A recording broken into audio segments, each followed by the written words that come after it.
Самый нахуй ход. В разговорной речи мы часто слышим вопросы вроде «локши», «ерекши». У того, кто привык к грамматическому бурятскому языку, это может вызывать вопросы, поскольку классический вариант звучит «логуш».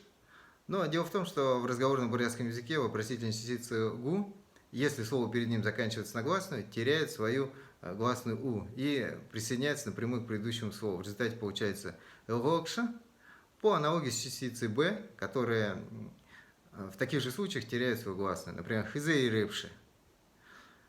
Вообще в разговорном бурятском языке гораздо больше вариантов задать вопрос, чем в грамматическом. Например, в юмористическом проекте «Хошунзуга» в первом выпуске, ссылку я оставлю в закрепленном комментарии, героиня спрашивает у своего подгулявшего супруга вопрос «археаухуш» 4 вариантами.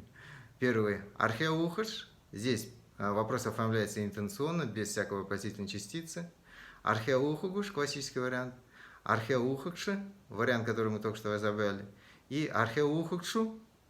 Здесь использованы две вопросительные частицы разговорного бурятского языка. Это «гу», теряющий свою гласную, и частица «у». То есть, в принципе, героиня могла задать вопрос и пятым вариантом «ушо археаухуш». Освоите бурятский язык с юмором и с хорошим настроением. Дахилма затра.